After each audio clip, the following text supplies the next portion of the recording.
Hi friends, welcome to Kannada moral stories. ನನ್ನ ಹೆಸರು ರಾಜೇಂದ್ರ. ನನ್ನ ತಂದೆ ಕೂಲಿ ಕೆಲಸ ಮಾಡ್ತಾ ಇದ್ರು. ಅವರು ತಮ್ಮ ಜೀವಮಾನವೆಲ್ಲ ಕಷ್ಟಪಟ್ಟು ದುಡಿದು ನಮ್ಮೆಲ್ಲರನ್ನು ಸಾಕಿ ಬೆಳೆಸಿದ್ದರು. ನಮ್ಮ ಕುಟುಂಬದಲ್ಲಿ ನಾವು 4 ಜನ ಮಕ್ಕಳು. ನನಗೆ 3 ತಂಗಿಯರು. ನಾನೇ ಎಲ್ಲರಿಗಿಂತ ದೊಡ್ಡವನು.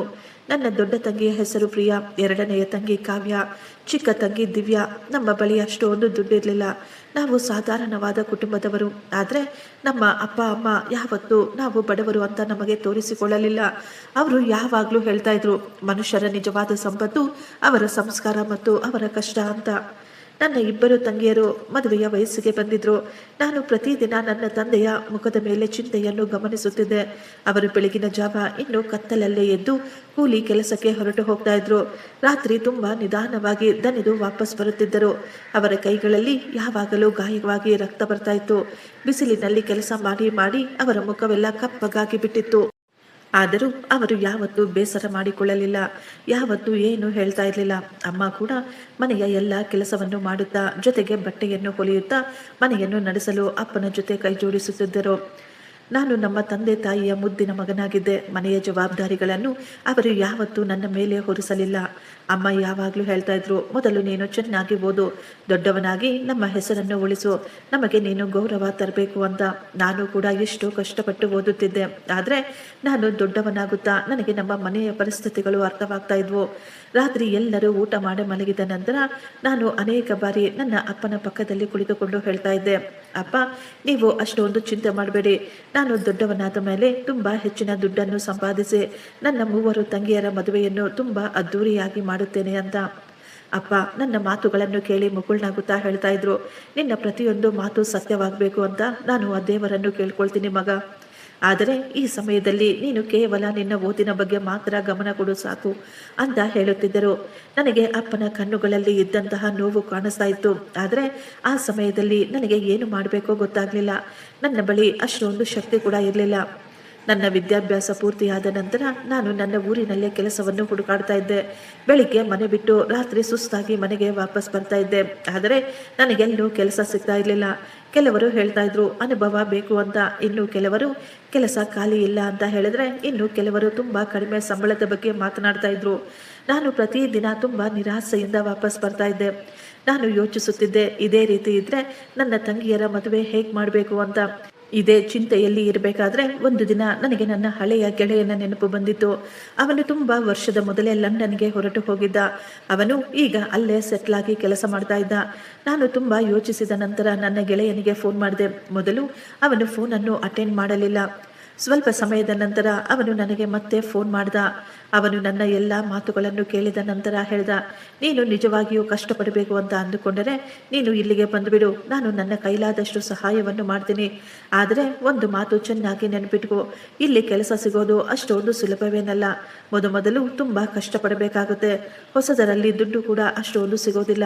ಆದರೆ ನೀನು ಕಷ್ಟಪಟ್ಟರೆ ನಿಧಾನವಾಗಿ ಎಲ್ಲವೂ ಸರಿ ಹೋಗುತ್ತದೆ ಅಂತ ಹೇಳಿದಾಗ ನಾನು ಸ್ವಲ್ಪ ಕೂಡ ಯೋಚಿಸದೆ ತಕ್ಷಣ ಹೇಳಿದೆ, ನಾನು ಎಲ್ಲ ಕಷ್ಟವನ್ನು ಅನುಭವಿಸಲು ಸಿದ್ಧನಿದ್ದೇನೆ. ನನಗೆ ಕೇವಲ ಒಂದೇ ಒಂದು ಅವಕಾಶ ಬೇಕು ಅಷ್ಟೇ.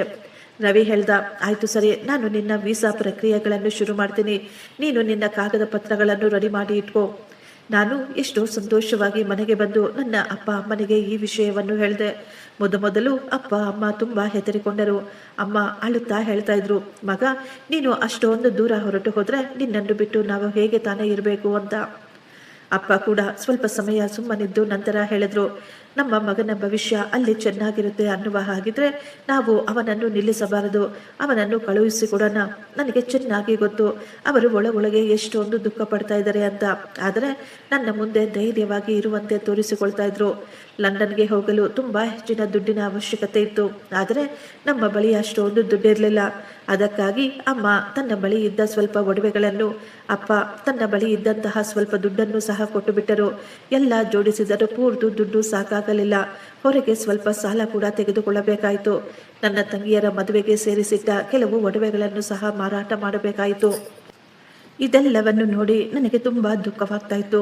ನಾನು ಪದೇ ಪದೇ ಹೇಳ್ತಾ ಇದ್ದೆ, ನಾವು ಇಷ್ಟೊಂದು ಕಷ್ಟಪಡೋದು ಬೇಡ, ನಾನು ಇಲ್ಲೇ ಯಾವುದಾದರೂ ಸಣ್ಣ ಪುಟ್ಟ ಕೆಲಸವನ್ನು ನೋಡಿಕೊಳ್ತೀನಿ ಅಂತ ಹೇಳಿದೆ. ಆದರೆ ಅಪ್ಪ ಹೇಳಿದರು, ಮಗ, ಇಷ್ಟೊಂದು ಮಾಡಿದ ಮೇಲೆ ಈಗ ನೀನು ಹಿಂದೇಟು ಹಾಕಬೇಡ. ಒಂದು ಬಾರಿ ತೀರ್ಮಾನ ಮಾಡಿಕೊಂಡ ನಂತರ ನೀನು ಧೈರ್ಯವಾಗಿ ಹೆಜ್ಜೆ ಮುಂದೆ ಹಾಕು. ನಾನು ಅಂದುಕೊಳ್ತಾ ಇದ್ದೀನಿ, ನಾವು ಊಹಿಸದ ಜೀವನವನ್ನು ನೀನು ಬದುಕಬೇಕು ಅಂತ ಅಪ್ಪ ಹೇಳಿದರು. ನಾನು ಹೊರಡುವ ಮೊದಲು ಅಪ್ಪ ನನ್ನ ತಲೆಯ ಮೇಲೆ ಕೈಯನ್ನು ಇಟ್ಟು ಅಳುತ್ತಾ ಹೇಳಿದರು, ಮಗ, ನೀನು ನಿನ್ನ ಆರೋಗ್ಯವನ್ನು ಚೆನ್ನಾಗಿ ನೋಡಿಕೋ. ನಿನ್ನ ಮೇಲೆ ನೀನು ಮೊದಲು ಗಮನ ಕೊಡು. ಯಾವುದೇ ಕೆಟ್ಟ ದಾರಿಯಲ್ಲಿ ಹೋಗಬೇಡ. ನಾನು ಅಮ್ಮನ ಕಾಲಿಗೆ ನಮಸ್ಕಾರ ಮಾಡುತ್ತಾ ಅವರ ಆಶೀರ್ವಾದ ತೆಗೆದುಕೊಂಡು ನನ್ನ ಮನಸ್ಸಿನಲ್ಲಿ ತೀರ್ಮಾನ ಮಾಡಿಕೊಂಡೆ, ಏನೇ ಆದರೂ ಸರಿ, ನಾನು ನನ್ನ ಪರಿವಾರದ ತಲೆಯನ್ನು ಬಗ್ಗಿಸುವುದಿಲ್ಲ. ನನ್ನ ತಂದೆ ತಾಯಿಗೆ ಖಂಡಿತ ಒಳ್ಳೆಯ ಹೆಸರು ತಂದೆ ತರ್ತೀನಿ. ನಾನು ಲಂಡನ್ಗೆ ಹೋದಾಗ ಅಲ್ಲಿ ಎಲ್ಲವೂ ನನಗೆ ಹೊಸದಾಗಿತ್ತು. ಅಲ್ಲಿನ ಭಾಷೆ, ಅಲ್ಲಿನ ಪ್ರಕೃತಿ, ಅಲ್ಲಿನ ವಾತಾವರಣ, ಅಲ್ಲಿನ ಜನ ಎಲ್ಲವೂ ತುಂಬ ವಿಭಿನ್ನವಾಗಿತ್ತು. ಮೊದಲು ಕೆಲವು ದಿನ ನನಗೆ ತುಂಬ ಕಷ್ಟ ಅನ್ನಿಸ್ತಾ ಇತ್ತು. ನಾನು ಬೆಳಿಗ್ಗೆಯಿಂದ ರಾತ್ರಿಯವರೆಗೂ ಕೆಲಸವನ್ನು ಹುಡುಕಾಡ್ತಾ ಇದ್ದೆ. ಆದರೆ ಎಲ್ಲ ಕಡೆಯಿಂದಲೂ ಖಾಲಿ ಕೈಯಲ್ಲಿ ವಾಪಸ್ ಬರ್ತಾ ಇದ್ದೆ. ಕೆಲವು ಕಡೆ ಇಂಗ್ಲಿಷ್ ಬರೋದಿಲ್ಲ ಎಂದು, ಕೆಲವೊಮ್ಮೆ ಅನುಭವ ಇಲ್ಲ ಎಂದು, ಈ ರೀತಿ ಅನೇಕ ಕಾರಣಗಳನ್ನು ಹೇಳುತ್ತಿದ್ದರು. ಎಷ್ಟೋ ಬಾರಿ ನನ್ನ ಬಳಿ ಇರುವ ದುಡ್ಡನ್ನು ನೋಡಿಕೊಂಡು ಇದರಲ್ಲಿ ಊಟ ಮಾಡಬೇಕಾ ಅಥವಾ ಬಸ್ಸಿಗೆ ಹಾಗೆ ಇಟ್ಟುಕೊಳ್ಳಬೇಕಾ ಅಂತ ಯೋಚಿಸುವ ಪರಿಸ್ಥಿತಿ ಕೂಡ ಎದುರಾಗುತ್ತಿತ್ತು. ರಾತ್ರಿ ರೂಮಿನಲ್ಲಿ ಕುಳಿತುಕೊಂಡು ಅಪ್ಪ, ಅಮ್ಮ ಮತ್ತು ನನ್ನ ತಂಗಿಯರನ್ನು ತುಂಬ ನೆನೆಸಿಕೊಳ್ತಾ ಇದ್ದೆ. ಅವರ ಫೋಟೋಗಳನ್ನು ನೋಡಿ ನನ್ನನ್ನು ನಾನು ಸಂಭಾಳಿಸಿಕೊಳ್ತಾ ಇದ್ದೆ. ಇಲ್ಲ, ನಾನು ಈಗಲೇ ಸೋಲನ್ನು ಒಪ್ಪಿಕೊಳ್ಳಬಾರದು. ನಾನು ಇಲ್ಲಿ ನನ್ನ ಆಸೆಗಳಿಗಾಗಿ ಅಲ್ಲ, ನಾನು ಇಲ್ಲಿ ನನ್ನ ಪರಿವಾರಕ್ಕಾಗಿ ಬಂದಿದ್ದೇನೆ ಅಂತ ಧೈರ್ಯ ತಂದುಕೊಳ್ಳುತ್ತಿದ್ದೆ. ಎಷ್ಟೋ ಬಾರಿ ನನಗನ್ನಿಸ್ತಾ ಇತ್ತು ಎಲ್ಲವನ್ನು ಬಿಟ್ಟು ವಾಪಸ್ ಹೊರಟು ಹೋಗೋಣ ಅಂತ. ಆದರೆ ಅಪ್ಪ, ಅಮ್ಮ ಅವರ ಮುಖದ ಮೇಲಿರುವ ಚಿಂತೆ, ಅವರ ಕಷ್ಟ ನೆನೆಸಿಕೊಂಡು ನಾನು ಮಾರನೆಯ ದಿನ ಹೊಸ ಹುಮ್ಮಸ್ಸಿನಿಂದ ಕೆಲಸವನ್ನು ಹುಡುಕಲು ಮತ್ತೆ ಹೊರಗೆ ಹೋಗ್ತಾ ಇದ್ದೆ. ನನ್ನ ಗೆಳೆಯ ನನಗೆಷ್ಟು ಸಹಾಯ ಮಾಡಬೇಕೋ ಅಷ್ಟು ಸಹಾಯವನ್ನು ಮಾಡ್ತಾ ಇದ್ದ. ಅವನು ಹೇಳ್ತಾ ಇದ್ದ, ನೀನು ಇಷ್ಟು ಬೇಗ ಸೋಲನ್ನು ಒಪ್ಪಿಕೊಂಡರೆ ಹೇಗೆ? ಒಂದಲ್ಲ ಒಂದು ದಿನ ನಿನಗೆ ಯಶಸ್ಸು ಖಂಡಿತ ಸಿಕ್ಕೇ ಸಿಗುತ್ತೆ ಅಂತ. ತುಂಬ ದಿನ ಕಷ್ಟಪಟ್ಟ ನಂತರ ನನಗೆ ಒಂದು ಕಂಪನಿಯಲ್ಲಿ ಇಂಟರ್ವ್ಯೂಗೆ ಆಹ್ವಾನ ಸಿಕ್ಕಿತ್ತು. ನಾನು ಪೂರ್ತಿಯಾಗಿ ತಯಾರಿಗಳನ್ನು ಮಾಡಿಕೊಂಡೇ ಹೋದೆ. ಇಂಟರ್ವ್ಯೂ ಯಶಸ್ವಿಯಾಗಿತ್ತು. ಅವರಿಗೆ ನನ್ನ ಕಷ್ಟ ಮತ್ತು ಸತ್ಯ ಇಷ್ಟವಾಗಿತ್ತು ಅನ್ನಿಸುತ್ತೆ. ಅದೇ ದಿನ ನನಗೆ ಕೆಲಸ ಕೂಡ ಸಿಕ್ಕಿಬಿಟ್ಟಿತ್ತು. ನನಗೆ ಕೆಲಸ ಸಿಕ್ಕಿದೆ ಎಂದು ವಿಷಯ ತಿಳಿದಾಗ ಸಂತೋಷದಿಂದ ನನ್ನ ಕಣ್ಣುಗಳಲ್ಲಿ ನೀರು ತುಂಬಿ ಬಂದಿತ್ತು. ನಾನು ಮೊದಲು ಆ ದೇವರಿಗೆ ಕೋಟಿ ಕೋಟಿ ಧನ್ಯವಾದಗಳನ್ನು ಅರ್ಪಿಸಿ ತಕ್ಷಣ ನಮ್ಮ ಮನೆಗೆ ಫೋನ್ ಮಾಡಿದೆ. ಅಮ್ಮ ನನ್ನ ಧ್ವನಿಯನ್ನು ಕೇಳಿ ಮೊದಲು ಅವರು ಎಷ್ಟೊಂದು ಗಾಬರಿ ಪಟ್ಟಿದ್ರು. ನಾನು ಅಮ್ಮನಿಗೆ ಹೇಳಿದೆ, ಅಮ್ಮ, ನನಗೆ ಕೆಲಸ ಸಿಕ್ಕಿದೆ ಅಂತ. ಈ ಮಾತು ಕೇಳಿ ಅವರು ಸಂತೋಷದಿಂದ ಅಳಲು ಶುರು ಮಾಡಿದ್ರು. ಅಪ್ಪ ಫೋನನ್ನು ತೆಗೆದುಕೊಂಡು, ಮಗ, ನೀನು ನಮಗೆ ಎಷ್ಟೋ ಹೆಮ್ಮೆ ಗೌರವ ತಂದುಕೊಟ್ಟಿದೀಯಾ ಅಂತ ಹೇಳ್ತಾ ಇದ್ರು. ಅವರ ಮಾತುಗಳಲ್ಲಿ ಎಷ್ಟೊಂದು ಸಂತೋಷ ತುಂಬಿತ್ತು. ಆ ದಿನವೇ ನಾನು ತೀರ್ಮಾನ ಮಾಡಿದೆ, ಎಷ್ಟೇ ಕಷ್ಟಪಡಬೇಕಾಗಿ ಬಂದರೂ ಸರಿ, ನಾನು ಯಾವತ್ತೂ ಹಿಂದೇಟು ಹಾಕಬಾರ್ದು ಅಂತ. ನಾನು ತೀರ್ಮಾನ ಮಾಡಿಕೊಂಡೆ, ಹಗಲು ರಾತ್ರಿ ಎನ್ನದೆ ತುಂಬ ನಿಷ್ಠೆಯಿಂದ ಕೆಲಸ ಮಾಡ್ತೀನಿ. ದುಡ್ಡನ್ನು ಸಂಪಾದನೆ ಮಾಡಿ ಮೊದಲು ನನ್ನ ಅಕ್ಕ ತಂಗಿಯರ ಮದುವೆಯನ್ನು ಒಳ್ಳೆಯ ಮನೆತನದಲ್ಲಿ ಮಾಡಬೇಕು. ಯಾಕೆಂದರೆ ಇದು ಕೇವಲ ನನ್ನ ಕನಸು ಮಾತ್ರವಲ್ಲ, ನನ್ನ ಪೂರ್ತಿ ಪರಿವಾರದ ಕನಸುಗಳು ನನ್ನ ಮೇಲಿದ್ದವು. ನಾನು ಅವರ ಆಸೆಗಳನ್ನು, ಅವರ ಕನಸನ್ನು ಪೂರ್ತಿ ಮಾಡಲೇಬೇಕಾಗಿತ್ತು. ನಾನು ಕಂಪನಿಯಲ್ಲಿ ತುಂಬ ನಿಷ್ಠೆಯಿಂದ ಕಷ್ಟಪಟ್ಟು ಕೆಲಸ ಮಾಡ್ತಾ ಇದ್ದೆ. ಮೊದಲು ಎಲ್ಲವೂ ಹೊಸದಾಗಿತ್ತು. ಆದ್ದರಿಂದ ಎಲ್ಲವನ್ನು ಅರ್ಥ ಮಾಡಿಕೊಳ್ಳಲು ನನಗೆ ಸ್ವಲ್ಪ ಹೆಚ್ಚಿನ ಸಮಯವೇ ಹಿಡಿಸಿಬಿಟ್ಟಿತ್ತು. ಆದರೆ ನಿಧಾನವಾಗಿ ನಾನು ಎಲ್ಲವನ್ನು ಕಲಿತುಕೊಂಡೆ. ನನಗೆ ಪ್ರತಿ ತಿಂಗಳು ಎಲ್ಲ ಕಟಿಂಗ್ಸ್ ಹೋಗಿ ಸುಮಾರು 2 ಲಕ್ಷ ಸಂಬಳ ಸಿಗ್ತಾ ಇತ್ತು. ನನ್ನ ಪಾಲಿಗೆ ಇದು ಯಾವ ಕನಸಿಗೂ ಕಡಿಮೆ ಇರಲಿಲ್ಲ. ಯಾಕೆಂದರೆ ನಾನು ಒಟ್ಟಿಗೆ ಇಷ್ಟೊಂದು ದೊಡ್ಡ ಮೊತ್ತದ ದುಡ್ಡನ್ನು ಯಾವತ್ತೂ ನೋಡಿರಲಿಲ್ಲ. ನನಗೆ ಎಲ್ಲದಕ್ಕಿಂತ ದೊಡ್ಡ ಸಂತೋಷ ಏನು ಅಂದರೆ, ನಮ್ಮ ಮನೆಯ ಎಲ್ಲ ಖರ್ಚುಗಳು ನೀಟಾಗಿ ನಿಭಾಯಿಸಬಹುದು. ನಮ್ಮ ತಂಗಿಯರ ಮದುವೆ ಚಿಂತೆ ಕೂಡ ನಿಧಾನವಾಗಿ ಕಡಿಮೆಯಾಗ್ತಾ ಇತ್ತು. ನಾನು ಪ್ರತಿ ತಿಂಗಳು ಮೊದಲು ನನ್ನ ತಂದೆ ತಾಯಿಗೆ ದುಡ್ಡನ್ನು ಕಳಿಸಿಕೊಡ್ತಾ ಇದ್ದೆ. ನಂತರ ನನ್ನ ಬಳಿ ಉಳಿದ ದುಡ್ಡಿನಿಂದ ನನ್ನ ಖರ್ಚುಗಳಿಗಾಗಿ ನಾನು ಸ್ವಲ್ಪ ದುಡ್ಡನ್ನು ಉಪಯೋಗಿಸಿಕೊಳ್ತಾ ಇದ್ದೆ. ನನಗಾಗಿ ನಾನು ಏನನ್ನೂ ಖರ್ಚು ಮಾಡುತ್ತಿರಲಿಲ್ಲ. ನಾನು ಅಂದುಕೊಳ್ತಾ ಇದ್ದೆ, ಎಷ್ಟು ಸಾಧ್ಯವೋ ಅಷ್ಟು ದುಡ್ಡನ್ನು ಉಳಿಸಿ ಮೊದಲು ನನ್ನ ತಂಗಿಯರ ಜವಾಬ್ದಾರಿಯನ್ನು ಪೂರ್ತಿ ಮಾಡಬೇಕು ಅಂತ. ಸಂಬಳ ಬಂದ ತಕ್ಷಣ ನನ್ನ ಮನೆಗೆ ದುಡ್ಡನ್ನು ಕಳುಹಿಸಿಕೊಡುವುದೇ ನನಗೆ ತುಂಬ ದೊಡ್ಡ ಸಂತೋಷವಾಗ್ತಾ ಇತ್ತು. ಅಮ್ಮ ಫೋನ್ ಮಾಡಿ ಮಗ ನಮಗೆ ದುಡ್ಡು ಸೇರಿದೆ ಅಂತ ಹೇಳಿದಾಗ ನನ್ನ ಕಷ್ಟಕ್ಕೂ ಒಂದು ಸಾರ್ಥಕತೆ ಸಿಕ್ಕ ಹಾಗೆ ಆಗುತ್ತಿತ್ತು. ಪ್ರತಿದಿನ ನಾನು ಕೆಲಸ ಮುಗಿಸಿಕೊಂಡು ಮನೆಗೆ ಬಂದು ಅಮ್ಮನಿಗೆ ಫೋನ್ ಮಾಡುತ್ತಿದ್ದೆ. ಮನೆಯವರೆಲ್ಲರೂ ನನ್ನ ಜೊತೆ ಎಷ್ಟೋ ಪ್ರೀತಿಯಿಂದ ಸಂತೋಷವಾಗಿ ಮಾತನಾಡ್ತಾ ಇದ್ರು. ಅವರು ಯಾವಾಗಲೂ ಹೇಳ್ತಾ ಇದ್ರು, ಮಗ ಮೊದಲು ನೀನು ನಿನ್ನನ್ನು ಚೆನ್ನಾಗಿ ನೋಡಿಕೋ, ನಿನ್ನ ಮೇಲೆ ನೀನು ಗಮನ ಇಡು, ಇಲ್ಲಿ ಎಲ್ಲವೂ ಚೆನ್ನಾಗಿದೆ ಅಂತ ಹೇಳ್ತಾ ಇದ್ರು. ಅಮ್ಮ ಪ್ರತಿದಿನ ಹೇಳೋರು, ಮಗ ತುಂಬಾ ಹೆಚ್ಚಿನ ಕೆಲಸ ಮಾಡಬೇಡ, ಮೊದಲು ನಿನ್ನ ಆರೋಗ್ಯದ ಕಡೆ ಗಮನ ಕೊಡು. ದುಡ್ಡು ಯಾವಾಗ ಬೇಕಾಗಿದ್ರೂ ಸಿಗುತ್ತೆ, ಆದರೆ ಒಂದು ಸಾರಿ ಆರೋಗ್ಯ ಕೆಟ್ಟರೆ ತುಂಬಾ ಕಷ್ಟ. ನಿನಗೆ ಒಂದು ದಿನ ಹುಷಾರಿಲ್ಲ ಅಂದರೂ ನಮಗೆ ತುಂಬಾ ದುಃಖವಾಗುತ್ತೆ ಅಂತ ಹೇಳಿದಾಗ ನಾನು ಮುಗುಳ್ನಗುತ್ತಾ ಹೇಳ್ತಾ ಇದ್ದೆ, ಅಮ್ಮ ನಾನು ಇಲ್ಲಿ ತುಂಬಾ ಚೆನ್ನಾಗಿದ್ದೇನೆ, ಇಲ್ಲಿ ಎಲ್ಲವೂ ತುಂಬಾ ಚೆನ್ನಾಗಿ ನಡೀತಾ ಇದೆ ಅಂತ ಸುಳ್ಳು ಹೇಳ್ಬಿಡ್ತಾ ಇದ್ದೆ. ಆದರೆ ಸತ್ಯ ಏನು ಅಂದರೆ ನಾನು ಸ್ವಲ್ಪ ಕೂಡ ಚೆನ್ನಾಗಿರ್ಲಿಲ್ಲ. ಕೆಲಸ ಎಷ್ಟೊಂದು ಕಷ್ಟವಾಗಿತ್ತು ಅಂದರೆ ಸಾಯಂಕಾಲ ಆಗುವಷ್ಟರಲ್ಲಿ ನನಗೆ ತುಂಬ ಜಾಸ್ತಿ ಸುಸ್ತಾಗಿ ಬಿಡ್ತಾ ಇತ್ತು. ಎಷ್ಟೋ ಗಂಟೆಗಳು ನಿಂತುಕೊಂಡು ಕೆಲಸ ಮಾಡಬೇಕು, ತುಂಬ ಭಾರವಾದ ಸಾಮಾನುಗಳನ್ನು ಹೊರಬೇಕಾಗಿ ಬರುತ್ತಿತ್ತು. ಅಷ್ಟೊಂದು ಮೈ ಕೊರೆಯುವ ಚಳಿಯಲ್ಲೂ ಹೊರಗೆ ಹೋಗಿ ಕಷ್ಟಪಡಬೇಕಾಗುತ್ತೆ. ಎಷ್ಟೋ ರಾತ್ರಿಗಳು ನೋವಿನಿಂದ ನನಗೆ ನಿದ್ದೆನೇ ಬರ್ತಾ ಇರಲಿಲ್ಲ. ಕಾಲುಗಳೆಲ್ಲ ಊದಿಕೊಂಡು ಕೈಗಳೆಲ್ಲ ಗಾಯವಾಗಿ ಎಷ್ಟೋ ಬಾರಿ ನನಗೆ ತುಂಬ ಹೆಚ್ಚಾಗಿ ಜ್ವರ ಕೂಡ ಬರ್ತಾ ಇತ್ತು. ಆದರೂ ನಾನು ಮಾರನೆಯ ದಿನ ಕೆಲಸಕ್ಕೆ ಹೋಗ್ತಾ ಇದ್ದೆ. ನಾನು ಹೆದರಿಕೊಳ್ಳುತ್ತಿದ್ದೆ, ಒಂದು ವೇಳೆ ನಾನೇನಾದರೂ ರಜೆ ತೆಗೆದುಕೊಂಡ್ರೆ ಅವರು ನನ್ನ ಸಂಬಳವನ್ನು ಕಟ್ ಮಾಡಿಬಿಡ್ತಾರೆ, ಆಗ ನನ್ನ ಮನೆಗೆ ಪೂರ್ತಿ ದುಡ್ಡು ಕಳುಹಿಸಿಕೊಡಲಾಗುವುದಿಲ್ಲ ಅಂತ. ಅದಕ್ಕಾಗಿಯೇ ನಾನು ಒಂದೇ ಒಂದು ದಿನ ಕೂಡ ರಜೆ ತೆಗೆದುಕೊಳ್ಳುತ್ತಿರಲಿಲ್ಲ. ನನ್ನ ಕಷ್ಟ, ನನ್ನ ನೋವಿನ ಬಗ್ಗೆ ನಾನು ಯಾವತ್ತೂ ಮನೆಯಲ್ಲಿ ಏನೂ ಹೇಳ್ತಾ ಇರಲಿಲ್ಲ. ಯಾಕೆಂದರೆ ನನಗೆ ಚೆನ್ನಾಗಿ ಗೊತ್ತು, ನಾನು ನನ್ನ ಕಷ್ಟವನ್ನು ನೋವನ್ನು ಅವರ ಬಳಿ ಹೇಳಿಕೊಂಡರೆ ಅಪ್ಪ ಮತ್ತು ಅಮ್ಮ ತುಂಬ ಕಣ್ಣೀರು ಹಾಕ್ತಾರೆ, ಅವರು ತಮ್ಮನ್ನು ತಾವು ದೋಷಿಗಳು ಅಂತ ಅಂದುಕೊಳ್ತಾರೆ ಅಂತ. ಆದ್ದರಿಂದಲೇ ಫೋನ್ ಮಾಡಿದಾಗೆಲ್ಲ ಯಾವಾಗಲೂ ನಗುತ್ತಾ ಮಾತನಾಡ್ತಾ ಇದ್ದೆ. ಆದರೆ ಒಂದು ವಿಷಯ ನನಗೆ ಯಾವಾಗಲೂ ತುಂಬ ಚಿಂತೆ ಕೊಡ್ತಾ ಇತ್ತು. ಅಮ್ಮನ ಧ್ವನಿ ಮೊದಲಿನಂತೆ ಇರಲಿಲ್ಲ. ಆಕೆ ಪ್ರತಿ ಬಾರಿಯೂ ನಗಲು ಪ್ರಯತ್ನ ಪಡ್ತಾ ಇದ್ರು, ಆದರೆ ಅವರ ನಗುವಿನಲ್ಲಿ, ಅವರ ಧ್ವನಿಯಲ್ಲಿ ಏನೋ ದುಃಖ ಅಡಗಿರುತ್ತಿತ್ತು. ಅವರು ನನ್ನ ಜೊತೆ ಏನನ್ನೋ ಮುಚ್ಚಿಡುತ್ತಿರುವ ಹಾಗೆ ಎಷ್ಟೋ ಬಾರಿ ನನಗನ್ನಿಸ್ತಾ ಇತ್ತು. ಅಮ್ಮನನ್ನು ನೇರವಾಗಿ ಕೇಳೋಣ ಅಂತ ಅಂದುಕೊಂಡೆ. ಅಮ್ಮ ಎಲ್ಲ ಸರಿ ಇದೆ ತಾನೆ, ನೀವು ನನ್ನ ಬಳಿ ಏನಾದರೂ ಮುಚ್ಚಿಡ್ತಾ ಇದ್ದೀರಾ ಅಂತ. ಆದರೆ ಮನುಷ್ಯನವೇ ನನ್ನನ್ನು ನಾನು ಸುಮ್ಮನಾಗಿಸಿಕೊಳ್ತಾ ಇದ್ದೆ. ನನಗನ್ನಿಸ್ತಾ ಇತ್ತು, ನಿಜವಾಗಿಯೂ ಅವರಿಗೇನಾದರೂ ತೊಂದರೆ ಇದ್ದರೆ ಅವರು ನನ್ನ ಜೊತೆ ಅದನ್ನು ಹಂಚಿಕೊಳ್ಳಬಾರದು ಅಂತ ಅಂದುಕೊಂಡಿದ್ದರೆ ನಾನು ಅದರ ಬಗ್ಗೆ ತುಂಬ ಚಿಂತೆ ಮಾಡಬಾರ್ದು, ನಾನು ಅದನ್ನು ಬಲವಂತವಾಗಿ ಕೇಳಬಾರ್ದು ಅಂತ ಸುಮ್ಮನಾದೆ. ನಿಧಾನವಾಗಿ ಸಮಯ ಕಳೆಯುತ್ತಿತ್ತು. ನನ್ನ ಜೀವನ ಈಗ ಕೆಲಸ ಮತ್ತು ಮನೆಯಲ್ಲೇ ವ್ಯಸ್ತವಾಗಿ ಬಿಟ್ಟಿತ್ತು. ನಾನು ಪ್ರತಿದಿನ ಇದನ್ನೇ ಯೋಚಿಸುತ್ತಿದ್ದೆ. ಎಷ್ಟು ಬೇಗ ಆಗುತ್ತೋ ಅಷ್ಟು ಬೇಗ ದುಡ್ಡನ್ನು ಹೊಂದಿಸಿಕೊಳ್ಳಬೇಕು. ನನ್ನ ತಂಗಿಯರ ಮದುವೆಯನ್ನು ಒಳ್ಳೆಯ ಮನೆತನದಲ್ಲಿ ಮಾಡಿ ಮುಗಿಸಬೇಕು. ಎಷ್ಟೋ ಬಾರಿ ರಜೆ ಇರಬೇಕಾದ್ರೂ ನಾನು ಓವರ್ ಟೈಮ್ ಕೆಲಸ ಮಾಡ್ತಾ ಇದ್ದೆ. ನನಗೆ ಇನ್ನೂ ಸ್ವಲ್ಪ ಹೆಚ್ಚಿನ ದುಡ್ಡು ಸಿಗಬೇಕು ಅಂತ. ನನ್ನ ಗೆಳೆಯರು ಯಾವಾಗಲೂ ಹೇಳ್ತಾ ಇದ್ರು, ಸ್ವಲ್ಪ ಸಮಯ ವಿಶ್ರಾಂತಿ ತೆಗೆದುಕೊಳ್ಳು ಅಂತ. ಆದರೆ ನನಗೆ ವಿಶ್ರಾಂತಿಗಿಂತಲೂ ನನ್ನ ಪರಿವಾರದ ಚಿಂತೆ ಇತ್ತು. ಒಂದು ದಿನ ನಾನು ಕೆಲಸದ ಮೇಲೆ ಇರಬೇಕಾದ್ರೆ ನನ್ನ ದೊಡ್ಡ ತಂಗಿ ಪ್ರಿಯಾ ನನಗೆ ಫೋನ್ ಮಾಡಿದಳು. ನಾನು ತಕ್ಷಣ ಒಂದು ಮೂಲೆಯಲ್ಲಿ ಹೋಗಿ ಫೋನನ್ನು ಅಟೆಂಡ್ ಮಾಡಿದೆ.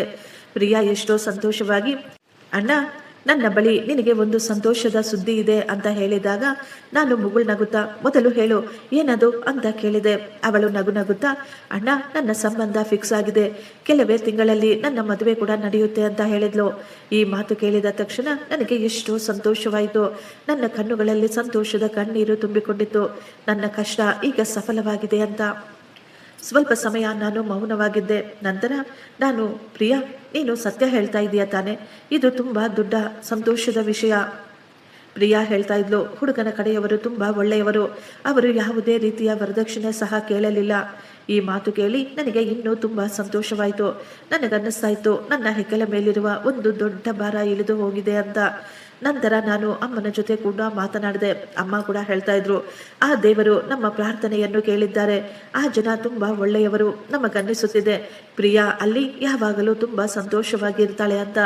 ನೀನು ಸ್ವಲ್ಪ ಕೂಡ ಚಿಂತೆ ಮಾಡಬೇಡ ಮಗ, ಇನ್ನು ಮುಂದೆ ಎಲ್ಲವೂ ಸರಿ ಹೋಗುತ್ತೆ ಅಂತ ಹೇಳಿದರು. ಅಮ್ಮನ ಮಾತು ಕೇಳಿ ನನಗೆ ತುಂಬ ಸಂತೋಷವಾಯಿತು. ನಾನು ತಕ್ಷಣ ಹೇಳಿದೆ, ಅಮ್ಮ ನೀವು ಮದುವೆಯ ಏರ್ಪಾಟುಗಳನ್ನು ಶುರು ಮಾಡಿಬಿಡಿ, ನೀವು ದುಡ್ಡಿನ ಬಗ್ಗೆ ಏನೂ ಚಿಂತೆ ಮಾಡಬೇಡಿ, ಅವಶ್ಯಕತೆ ಇರುವ ಹಣವನ್ನು ನಾನು ಕಳುಹಿಸಿಕೊಡ್ತೀನಿ. ನನ್ನ ತಂಗಿಯರ ಮದುವೆಯಲ್ಲಿ ಯಾವುದೇ ಕೊರತೆಯಾಗಬಾರ್ದು, ಅವಳಿಗೆ ಯಾವುದಾದರೂ ಆಸೆಗಳಿದ್ದರೂ ಎಲ್ಲವನ್ನೂ ಪೂರ್ತಿ ಮಾಡಿಬಿಡಿ ಅಂತ ಹೇಳಿದಾಗ ಅಪ್ಪ ಹೇಳ್ತಾ ಇದ್ರು, ಮಗ ನೀನು ಮೊದಲೇ ನಮಗಾಗಿ ತುಂಬ ಮಾಡಿದ್ದೀಯಾ ಅಂತ. ಇಲ್ಲ ಅಪ್ಪ, ನಾನು ನಿಮಗಾಗಿ ಏನೂ ಮಾಡೇ ಇಲ್ಲ. ಯಾವ ದಿನ ನನ್ನ ಮೂವರು ತಂಗಿಯರು ನಗು ನಗುತ್ತಾ ಅವರ ಮನೆಗೆ ಸಂತೋಷವಾಗಿ ಹೋಗ್ತಾರೋ ಆ ದಿನ ನನಗನ್ನಿಸುತ್ತೆ ಮಗನಾಗಿ ನನ್ನ ಜವಾಬ್ದಾರಿ ಪೂರ್ತಿ ಆಯಿತು ಅಂತ. ಮಾರನೆಯ ದಿನ ನಾನು ಕೆಲಸಕ್ಕೆ ಹೋಗಬೇಕಾದ್ರೆ ನನಗೆ ತುಂಬ ಸಂತೋಷ ಅನ್ನಿಸ್ತಾ ಇತ್ತು. ನನ್ನ ಮನಸ್ಸಿನಲ್ಲಿ ಎಷ್ಟೊಂದು ಉತ್ಸಾಹ ತುಂಬಿಕೊಂಡಿತ್ತು. ನನಗನ್ನಿಸ್ತಾ ಇತ್ತು ನನ್ನ ಕಷ್ಟ ನಿಜವಾಗಿಯೂ ನನ್ನ ಪರಿವಾರಕ್ಕೆ ಸಂತೋಷ ಕೊಡ್ತಾ ಇದೆ ಅಂತ. ಈ ಮಾತನ್ನೇ ನೆನೆಸಿಕೊಂಡು ನಾನು ಮೊದಲಿಗಿಂತಲೂ ತುಂಬ ಹೆಚ್ಚಾಗಿ ಕಷ್ಟಪಡಲು ಸಿದ್ಧನಾದೆ. ನಾನು ಇಲ್ಲಿ ಕೆಲಸ ಮಾಡುತ್ತಾ ಈಗ 1 ವರ್ಷ ಕಳೆದು ಹೋಗಿತ್ತು. ಈ 1 ವರ್ಷ ಯಾವ ರೀತಿ ಕಳೆದು ಹೋಯಿತು ಅಂತಾನೆ ನನಗೆ ಗೊತ್ತಾಗಲಿಲ್ಲ. ನಾನು ಪ್ರತಿ ತಿಂಗಳು ಒಂದೇ ಒಂದು ದಿನ ಕೂಡ ತಡ ಮಾಡದೆ ಮನೆಗೆ ದುಡ್ಡನ್ನು ಕಳುಹಿಸಿಕೊಡ್ತಾ ಇದ್ದೆ. ಪ್ರತಿದಿನ ಮನೆಗೆ ಫೋನ್ ಮಾಡಿ ಎಲ್ಲರ ಜೊತೆ ಮಾತಾಡಿ ಎಲ್ಲರ ಬಗ್ಗೆ ವಿಚಾರಿಸಿಕೊಳ್ಳುತ್ತಿದ್ದೆ.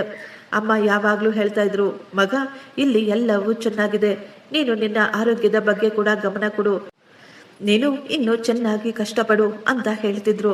ನಾನು ಅಮ್ಮನ ಮಾತುಗಳ ಮೇಲೆ ಪೂರ್ತಿಯಾಗಿ ನಂಬಿಕೆ ಇಟ್ಟಿದ್ದೆ. ನಾನು ಅಂದುಕೊಳ್ತಾ ಇದ್ದೆ ನಮ್ಮ ಮನೆಯ ಪರಿಸ್ಥಿತಿಗಳು ಈಗ ಮೊದಲಿಗಿಂತಲೂ ಸುಧಾರಿಸುತ್ತೆ, ಅಲ್ಲಿ ಎಲ್ಲವೂ ತುಂಬ ಚೆನ್ನಾಗಿರುತ್ತೆ ಅಂತ. ನನಗೆ ನನ್ನ ತಂಗಿಯ ಮದುವೆಗೆ ಬರಬೇಕು ಅಂತ ತುಂಬ ಆಸೆ ಇತ್ತು. ಆದರೆ ನನಗೆ ರಜೆನೇ ಸಿಗಲಿಲ್ಲ. ಅಮ್ಮ ಫೋನಿನಲ್ಲೇ ಹೇಳಿದ್ರು, ಮಗ, ಮದುವೆ ತುಂಬ ಅದ್ಧೂರಿಯಾಗಿ ನಡೆಯಿತು, ಎಲ್ಲವೂ ತುಂಬ ಸಂತೋಷವಾಗಿದ್ದಾರೆ. ಈಗ ನಿನ್ನ ಅಕ್ಕ ತನ್ನ ಅತ್ತೆ ಮನೆಯಲ್ಲಿ ತುಂಬ ಸಂತೋಷವಾಗಿದ್ದಾಳೆ ಅಂತ. ಈ ಮಾತು ಕೇಳಿ ನನಗೆ ತುಂಬ ಸಂತೋಷವಾಯಿತು. ನನ್ನ ಕಣ್ಣುಗಳಲ್ಲಿ ಸಂತೋಷದ ನೀರು ಬಂದಿತ್ತು. ನಾನು ಅಂದುಕೊಂಡೆ ನನ್ನ ಕಷ್ಟಾರ್ಜಿತಕ್ಕೆ ಆ ದೇವರು ಒಳ್ಳೆಯ ಫಲವನ್ನು ಕೊಟ್ಟಿದ್ದಾರೆ ಅಂತ. ನಾನು ಎಷ್ಟೋ ಹುಮ್ಮಸ್ಸಿನಿಂದ ಇನ್ನೂ ಹೆಚ್ಚಾಗಿ ಕೆಲಸ ಮಾಡ್ತಾ ಇದ್ದೆ. ಯಾಕೆಂದ್ರೆ ನನಗೆ ಅನ್ನಿಸ್ತಾ ಇತ್ತು ನನ್ನ ಎಲ್ಲ ಕನಸುಗಳು ನಿಧಾನವಾಗಿ ನೆನಸಾಗುತ್ತದೆ ಅಂತ.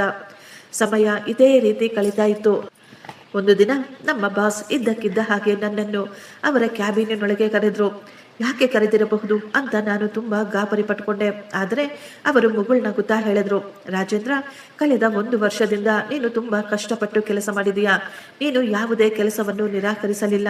ಆದ್ದರಿಂದ ಕಂಪನಿಯ ಕಡೆಯಿಂದ ನಿನಗೆ 1 ತಿಂಗಳ ರಜೆಯನ್ನು ಕೊಡುತ್ತಿದ್ದೇವೆ. ನೀನು ನಿಮ್ಮ ದೇಶಕ್ಕೆ ಹೋಗಿ ನಿನ್ನ ಪರಿವಾರದವರ ಜೊತೆ ಸಮಯವನ್ನು ಕಳೆದು ಬಾ. ಈ ಮಾತುಗಳನ್ನು ಕೇಳಿದ ತಕ್ಷಣ ನನಗೆ ತುಂಬ ಸಂತೋಷವಾಯಿತು. ನಾನು ಪದೇ ಪದೇ ಅವರಿಗೆ ಧನ್ಯವಾದಗಳನ್ನು ಹೇಳ್ತಾ ಇದ್ದೆ. ಹೊರಗೆ ಬಂದ ತಕ್ಷಣ ನನ್ನ ಮನಸ್ಸಿನಲ್ಲಿ ಒಂದು ಆಲೋಚನೆ ಬಂದಿತ್ತು. ನಾನು ಬರುತ್ತಿರುವ ಸುದ್ದಿಯನ್ನು ಮನೆಯಲ್ಲಿ ಯಾರಿಗೂ ಹೇಳಬಾರ್ದು. ನಾನು ನೇರವಾಗಿ ಎಲ್ಲರ ಮುಂದೆ ಹೋಗಿ ಅವರಿಗೆ ಸರ್ಪ್ರೈಸ್ ಕೊಡಬೇಕು ಅಂದುಕೊಂಡೆ. ಅಮ್ಮ ನನ್ನನ್ನು ನೋಡಿ ಎಷ್ಟೊಂದು ಸಂತೋಷ ಪಡ್ತಾರೆ. ಅಪ್ಪ ನನ್ನನ್ನು ನೋಡಿದ ತಕ್ಷಣ ತಬ್ಬಿಕೊಂಡು ಕಣ್ಣೀರು ಹಾಕ್ತಾರೆ. ನನ್ನ ತಂಗಿಯರು ನನ್ನನ್ನು ನೋಡಿದ ತಕ್ಷಣ ಪ್ರೀತಿಯಿಂದ ಎಷ್ಟೊಂದು ಅಳಬಹುದು. ಇವೆಲ್ಲವನ್ನು ಯೋಚಿಸುತ್ತಾ ನಾನು ದಾರಿಯುದ್ದಕ್ಕೂ ಮುಗುಳ್ನಾಗುತ್ತಿದ್ದೆ. ನಾನು ಸ್ವಲ್ಪ ಕೂಡ ತಡ ಮಾಡದೆ ತಕ್ಷಣ ನನ್ನ ಟಿಕೆಟ್ ಅನ್ನು ಬುಕ್ ಮಾಡಿಬಿಟ್ಟೆ. ಪ್ರಯಾಣದುದ್ದಕ್ಕೂ ನಾನು ಕೇವಲ ನನ್ನ ಮನೆ ಮತ್ತು ಮನೆಯವರೇ ಕಾಣಿಸುತ್ತಿದ್ರು. ಏರ್ಪೋರ್ಟ್ನಲ್ಲಿ ಫ್ಲೈಟ್ನಿಂದ ಕೆಳಗೆ ಇಳಿದು ನನ್ನ ಮಣ್ಣಿನಲ್ಲಿ ಕಾಲಿಟ್ಟಾಗ ನನ್ನ ಮನಸ್ಸಿಗೆ ಅದೆಷ್ಟೊಂದು ನೆಮ್ಮದಿ ಅನ್ನಿಸ್ತಾ ಇತ್ತು. ಟ್ಯಾಕ್ಸಿಯಲ್ಲಿ ದಾರಿಯುದ್ದಕ್ಕೂ ಹೊರಗಿನ ಪ್ರಕೃತಿಯನ್ನೇ ನೋಡ್ತಾ ಇದ್ದೆ. ಇದು ನನ್ನ ದೇಶ, ನನ್ನ ಊರು, ನಮ್ಮ ಬೀದಿಗಳು, ನಮ್ಮ ಅಂಗಡಿಗಳು, ಇಲ್ಲೇ ನನ್ನ ಬಾಲ್ಯ ಕಳೆದಿತ್ತು. ನನಗೆ ಇದೆಲ್ಲವೂ ನೋಡಿ ಎಷ್ಟೊಂದು ಸಂತೋಷವಾಗ್ತಾ ಇತ್ತು. ನಾನು ಅಂದುಕೊಳ್ತಾ ಇದ್ದೆ, ಇನ್ನು ಕೇವಲ ಸ್ವಲ್ಪ ಸಮಯದಲ್ಲೇ ನಾನು ನನ್ನ ಪರಿವಾರದವರನ್ನು ಭೇಟಿಯಾಗುತ್ತೇನೆ ಅಂತ. ನಮ್ಮ ಗಲ್ಲಿಗಳಲ್ಲಿ ಜನ ನನ್ನನ್ನು ನೋಡಿ ಸಂತೋಷ ಪಡ್ತಾ ಇದ್ರು. ಆದರೆ ಅವರ ಮುಖದ ಮೇಲೆ ಮೊದಲಿದ್ದ ಸಂತೋಷ ಈಗ ಕಾಣಿಸುತ್ತಿರಲಿಲ್ಲ. ಕೆಲವರು ನನ್ನನ್ನು ನೋಡಿ ಮೌನವಾಗುತ್ತಿದ್ದರು. ಅವರು ನನ್ನ ಬಳಿ ಏನೋ ಹೇಳಬೇಕು ಅನ್ನುವ ರೀತಿ, ಆದರೆ ಹೇಳಲಾಗದೆ ಸುಮ್ಮನಾಗಿ ಬಿಡುತ್ತಿದ್ದರು. ನಾನು ಇದರ ಬಗ್ಗೆ ಹೆಚ್ಚಿನ ಗಮನ ಕೊಡಲಿಲ್ಲ. ಬೇಗ ಬೇಗ ನನ್ನ ಮನೆಯ ಕಡೆ ಹೋದೆ. ಮೊದಲು ನನ್ನ ಮನೆಯವರನ್ನು ನೋಡಬೇಕು ಅಂತ. ನಾನು ನನ್ನ ಮನೆಯ ಬಾಗಿಲ ಬಳಿ ಹೋದಾಗ ನನ್ನ ಹೃದಯ ತುಂಬ ಜೋರು ಜೋರಾಗಿ ಹೊಡೆದುಕೊಳ್ತಾ ಇತ್ತು. ನಾನು ಅಂದುಕೊಂಡೆ, ಬಾಗಿಲು ತೆರೆದ ತಕ್ಷಣ ಅಮ್ಮ ನನ್ನನ್ನು ನೋಡಿ ಸಂತೋಷದಿಂದ ಕಣ್ಣೀರು ಹಾಕ್ತಾರೆ ಅಂತ. ಆದರೆ ಬಾಗಿಲು ತೆರೆದ ತಕ್ಷಣ ಒಳಗಿನ ದೃಶ್ಯ ನೋಡಿ ನನ್ನ ಕಾಲ ಕೆಳಗಿನ ಭೂಮಿ ಕುಸಿದಂತೆ ಆಗ್ಬಿಟ್ಟಿತ್ತು. ಮನೆಯ ಪರಿಸ್ಥಿತಿಯನ್ನು ನೋಡಿ ನಾನು ಶಾಕ್ ಆಗ್ಬಿಟ್ಟಿದ್ದೆ. ಮನೆಯ ಗೋಡೆಗಳೆಲ್ಲ ಹಾಳಾಗಿ ಪೇಂಟ್ ಎಲ್ಲ ಉದುರುತ್ತಿತ್ತು. ಮನೆಯಲ್ಲಿ ನೀರು ಸೋರಿದ ಹಾಗೆ ಗುರುತುಗಳು ಕಾಣಿಸ್ತಾ ಇದ್ವು. ಮನೆಯ ಸಾಮಾನುಗಳು ಮೊದಲಿಗಿಂತಲೂ ತುಂಬ ಹಳೆಯದಾಗಿ ಮುರಿದ ಹಾಗೆ ಕಾಣಿಸುತ್ತಿದ್ದು. ನಾನು ಮನೆಯ ಒಳಗೆ ಗಮನಿಸಿದಾಗ ನನ್ನ ಒಬ್ಬ ತಂಗಿ ಪಾತ್ರೆಗಳನ್ನು ತೊಳಿತಾ ಇದ್ಲು, ಇನ್ನೊಬ್ಬ ತಂಗಿ ಕಸ ಗುಡಿಸುತ್ತಿದ್ಲು. ನನ್ನ ದೊಡ್ಡ ತಂಗಿ ಪ್ರಿಯಾ ಕೂಡ ಮನೆಯಲ್ಲೇ ಕೆಲಸ ಮಾಡ್ತಾ ಇದ್ಲು. ಪ್ರಿಯಾಳನ್ನು ಅಲ್ಲಿ ನೋಡಿದಾಗ ನನಗೆ ತುಂಬ ಶಾಕ್ ಆಯಿತು.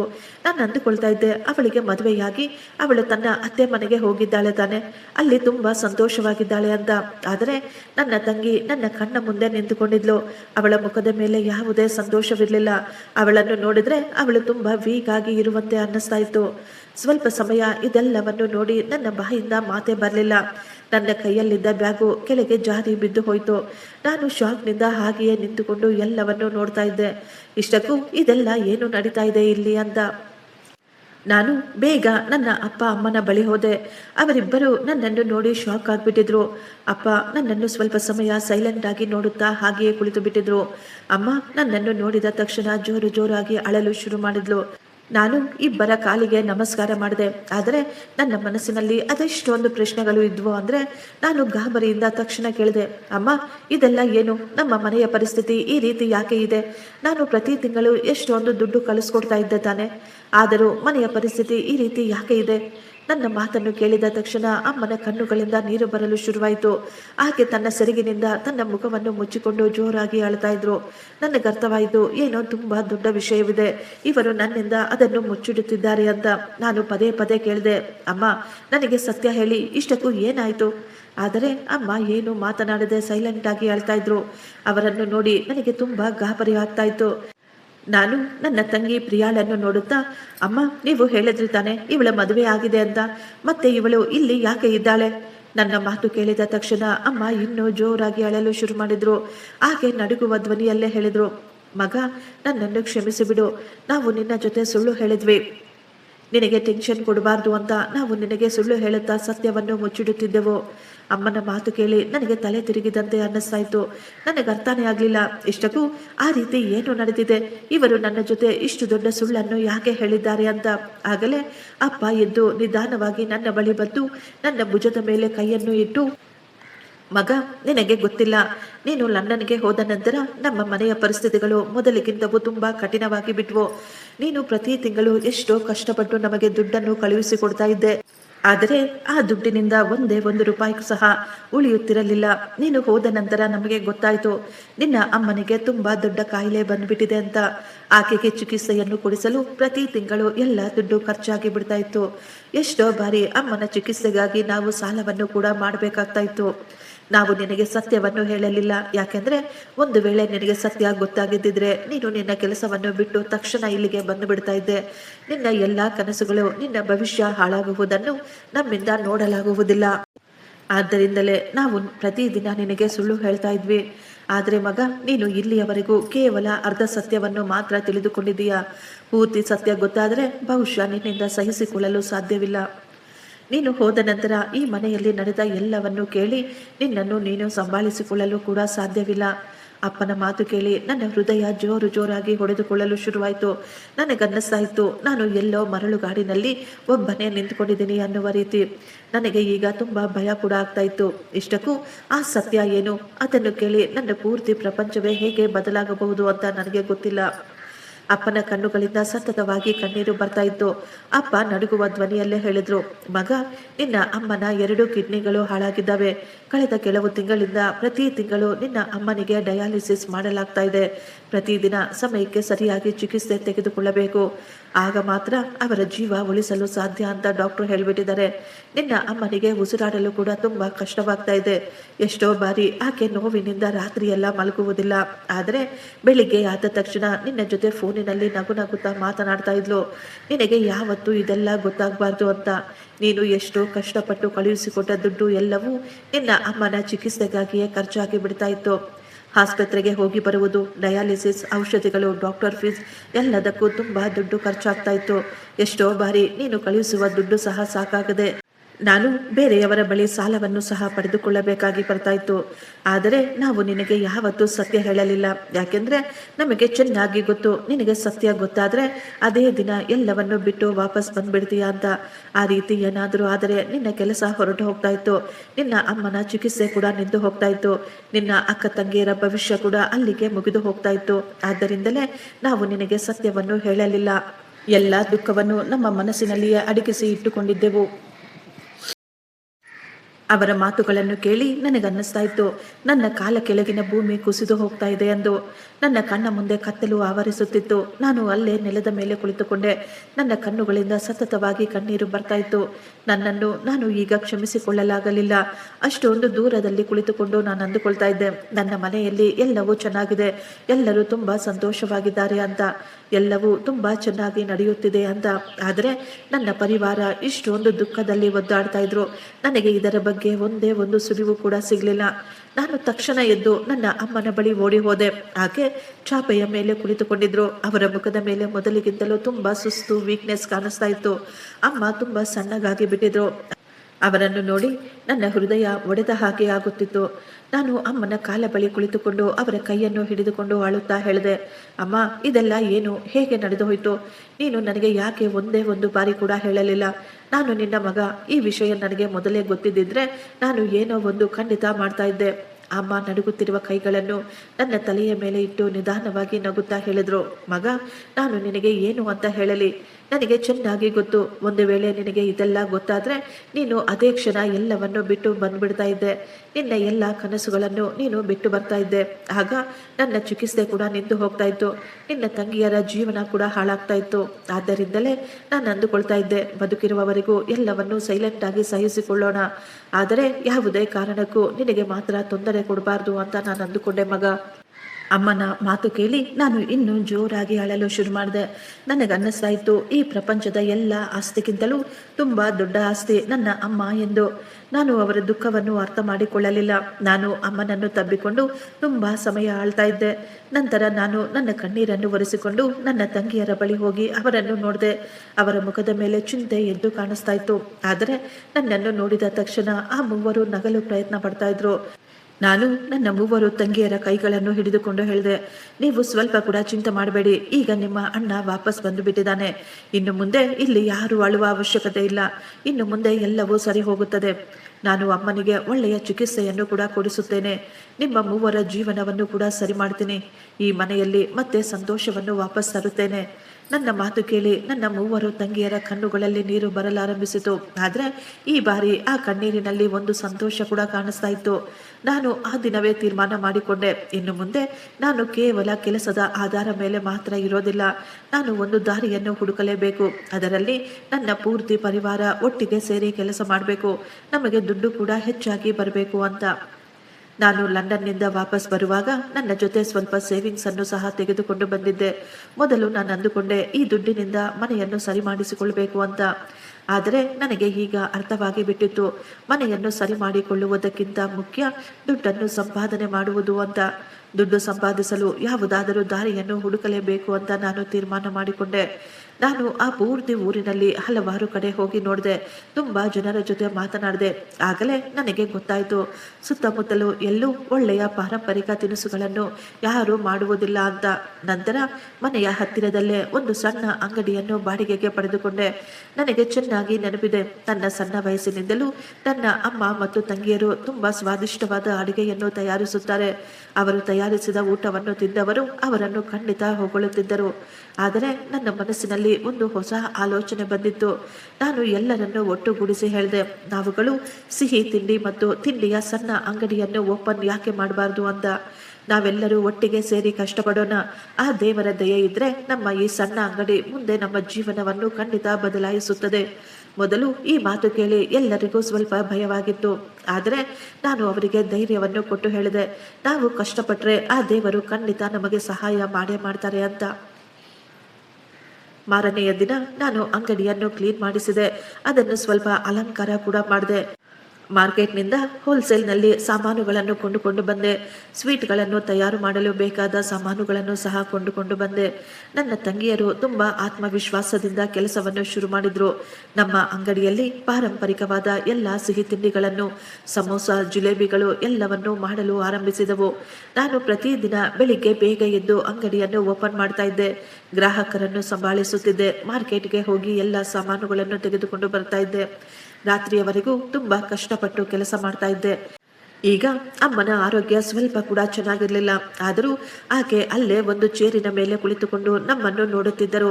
ಅಮ್ಮ ನಗು ನಗುತ್ತಲೇ ಹೇಳ್ತಾ ಇದ್ರು, ಮಗ, ಆ ದೇವರು ನಿಮ್ಮ ಕಷ್ಟಕ್ಕೆ ಖಂಡಿತ ಯಶಸ್ಸನ್ನು ಕೊಟ್ಟೇ ಕೊಡುತ್ತಾರೆ. ನೀವು ಸೋಲನ್ನು ಒಪ್ಪಿಕೊಳ್ಳಬೇಡಿ ಅಂತ ಹೇಳಿದಾಗ ಅವರ ಇದೇ ಮಾತುಗಳು ನಮಗೆ ಶಕ್ತಿಯನ್ನು ತುಂಬುತ್ತಿದ್ದವು. ನಿಧಾನವಾಗಿ ನಮ್ಮ ಅಂಗಡಿಯಲ್ಲಿ ತಯಾರಿಸಲಾಗುತ್ತಿದ್ದ ಎಲ್ಲ ಐಟಂಗಳು ಜನರಿಗೆ ತುಂಬಾ ಇಷ್ಟವಾಗಿದ್ದವು. ಒಂದು ಸಾರಿ ತಿಂದ ಜನ ನಂತರ ಮತ್ತೆ ತಮ್ಮ ಪರಿವಾರದ ಜೊತೆ ಅಂಗಡಿಗೆ ಬರ್ತಾ ಇದ್ರು. ಜನ ಹೇಳ್ತಾ ಇದ್ರು, ಈ ರೀತಿ ಬಿಸಿ ಬಿಸಿಯಾದ ಜಿಲೇಬಿಗಳನ್ನು ತುಂಬಾ ದಿನದ ನಂತರ ನಾವು ತಿಂತಾ ಇದ್ದೀವಿ ಅಂತ. ಕೆಲವೇ ದಿನಗಳಲ್ಲಿ ನಮ್ಮ ಸಣ್ಣ ಅಂಗಡಿಯಲ್ಲಿ ಜನ ಸಾಲುಗಟ್ಟಿ ನಿಲ್ಲಲು ಆರಂಭಿಸಿದರು. ಮೊಟ್ಟ ಮೊದಲ ಬಾರಿ ನನಗನ್ನಿಸ್ತಾ ಇತ್ತು, ಬಹುಶಃ ಆ ದೇವರು ನಮಗಾಗಿ ಒಂದು ದಾರಿಯನ್ನು ತೋರಿಸಿಕೊಟ್ಟಿದ್ದಾರೆ ಅಂತ. ಈಗ ನನಗೆ ನಂಬಿಕೆ ಬಂದಿತ್ತು, ನಮ್ಮ ಪೂರ್ತಿ ಪರಿವಾರ ಒಟ್ಟಿಗೆ ಕಷ್ಟಪಟ್ಟರೆ ಈ ಕಷ್ಟದ ಸಮಯ ಕೂಡ ಒಂದಲ್ಲ ಒಂದು ದಿನ ಕಳೆದು ಹೋಗುತ್ತದೆ ಅಂತ. ನಮ್ಮ ಅಂಗಡಿ ನಿಧಾನವಾಗಿ ತುಂಬಾ ಚೆನ್ನಾಗಿ ಓಡಲಾರಂಭಿಸಿತು. ನಾನು ಬೆಳಿಗ್ಗೆಯಿಂದ ರಾತ್ರಿಯವರೆಗೂ ಅಂಗಡಿಯಲ್ಲಿ ಕಷ್ಟಪಡುತ್ತಿದ್ದೆ. ನನ್ನ ತಂಗಿಯರು ಕೂಡ ಮನಸ್ಫೂರ್ತಿಯಾಗಿ ನನಗೆ ಸಹಾಯವನ್ನು ಮಾಡುತ್ತಿದ್ದರು. ಆದರೆ ನನಗೆ ಯಾವಾಗಲೂ ಅನ್ನಿಸ್ತಾ ಇತ್ತು, ಎಲ್ಲರ ಒಳಗೆ ಏನಾದರೂ ಒಂದು ಪ್ರತಿಭೆ ಇದ್ದೇ ಇರುತ್ತೆ. ನಮ್ಮಲ್ಲಿ ಕೂಡ ಯಾವುದಾದರೂ ಒಂದು ಪ್ರತಿಭೆ ಇದ್ದರೆ ಅದನ್ನು ಪೂರ್ತಿಯಾಗಿ ನಾವು ಬಳಸಿಕೊಳ್ಬೇಕು ಅಂತ.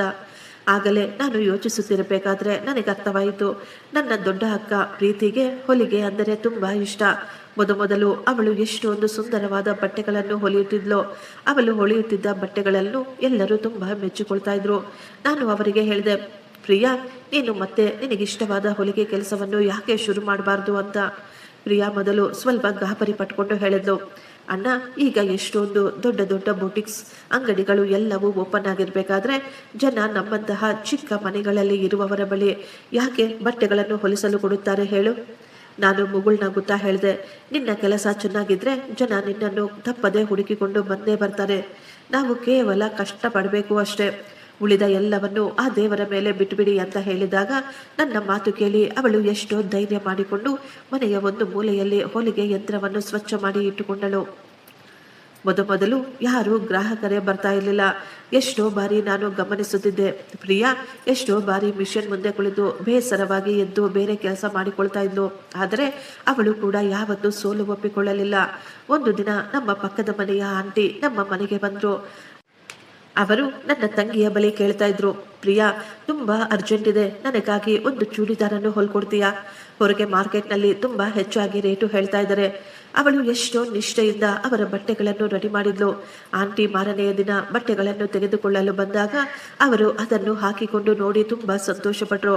ಅವರು ಹೇಳ್ತಾ ಇದ್ರು, ಪ್ರಿಯಾ, ಎಷ್ಟೊಂದು ಸುಂದರವಾಗಿ ರೆಡಿ ಮಾಡಿ ಕೊಟ್ಟಿದ್ದೀಯಾ, ಎಷ್ಟೊಂದು ಸುಂದರವಾಗಿದೆ. ಇಷ್ಟೊಂದು ಫಿಟ್ಟಿಂಗ್ ಅನ್ನು ಯಾರು ಕೂಡ ಮಾಡಿಕೊಡೋದಿಲ್ಲ ಗೊತ್ತಾ ನಿಂಗೆ.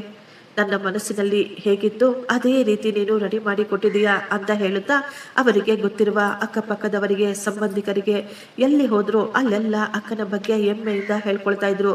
ಇನ್ನು ನಿಧಾನವಾಗಿ ಒಬ್ಬರ ಹಿಂದೆ ಒಬ್ಬ ಗ್ರಾಹಕರು ಬರ್ತಾ ಇದ್ರು. ಒಬ್ಬರು ಬ್ಲೌಸ್ ಅನ್ನು ರೆಡಿ ಮಾಡಿಸಲು ಬಂದ್ರೆ, ಒಬ್ಬರು ಮಕ್ಕಳ ಬಟ್ಟೆಗಳನ್ನು, ಕೆಲವರು ಚೂಡಿದಾರ್ಗಳನ್ನು, ಕೆಲವರು ಫ್ರಾಕ್ಗಳನ್ನು, ಡಿಸೈನರ್ ಬಟ್ಟೆಗಳನ್ನು. ದಿನಗಳು ಕಳೆಯುತ್ತಿದ್ದ ಹಾಗೆ ಪ್ರಿಯಾ ಬೆಳಿಗ್ಗೆಯಿಂದ ರಾತ್ರಿಯವರೆಗೂ ಕೆಲಸ ಮಾಡಿದ್ರು ಅವಳ ಬಳಿ ಸಮಯವೇ ಉಳಿತಾ ಇರಲಿಲ್ಲ. ತುಂಬಾ ಹೆಚ್ಚಾಗಿ ಕೆಲಸ ಬರ್ತಾ ಇತ್ತು. ಎಷ್ಟೋ ಜನ ಮಹಿಳೆಯರು ತುಂಬಾ ದೂರದಿಂದ ಬೇರೆಯವರ ಹೊಗಳಿಕೆಯನ್ನು ಕೇಳಿಕೊಂಡೇ ನಮ್ಮ ಮನೆಗಳಿಗೆ ಹುಡುಕಿಕೊಂಡು ಬರ್ತಾ ಇದ್ರು. ಕೆಲಸ ಅವರಿಗಿಷ್ಟವಾದರೆ ಅವರು ತಮಗೆ ಗೊತ್ತಿರುವ ಜನರಿಗೂ ಕೂಡ ಇಲ್ಲಿಗೆ ಕಳುಹಿಸಿಕೊಡ್ತಾ ಇದ್ರು.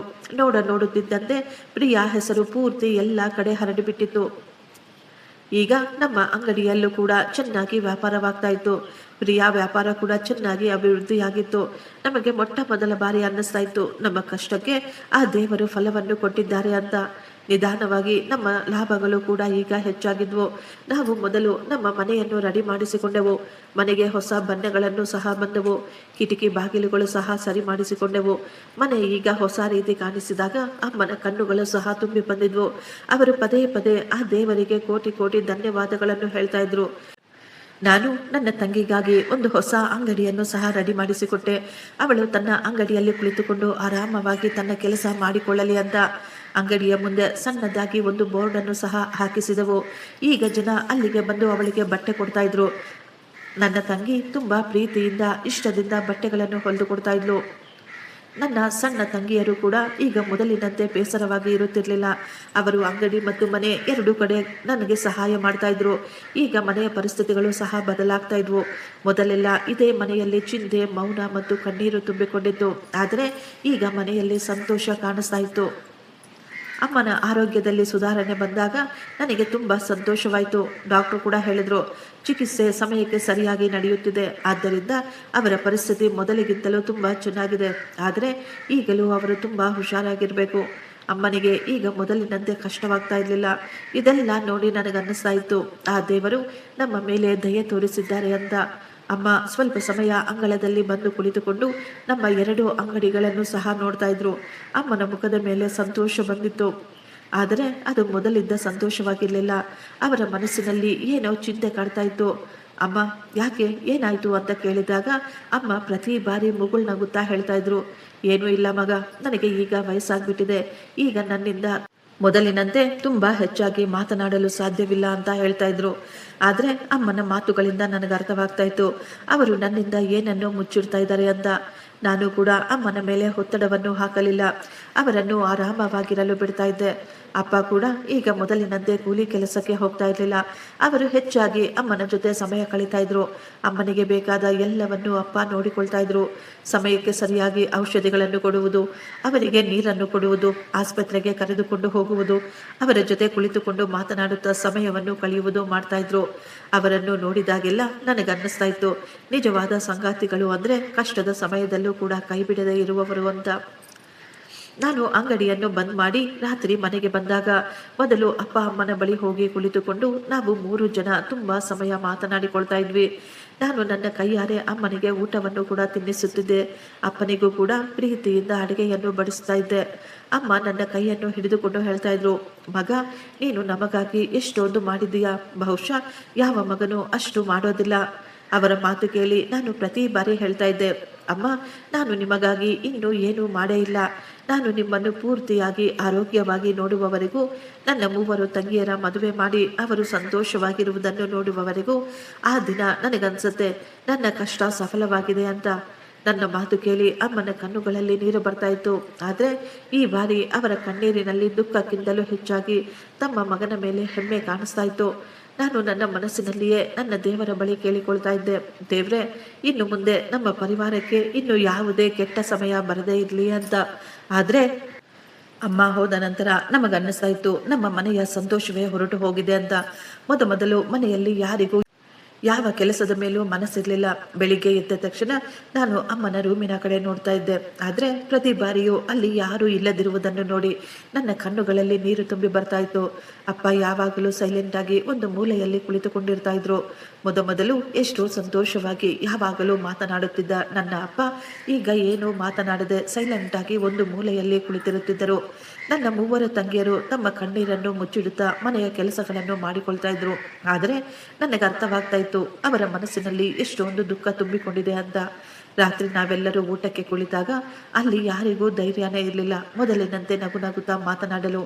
ಅಮ್ಮ ಇಲ್ಲ ಎನ್ನುವ ಸತ್ಯ ನಮಗೆ ಪ್ರತಿ ಕ್ಷಣ ನೆನಪಿಗೆ ಬರ್ತಾ ಇತ್ತು.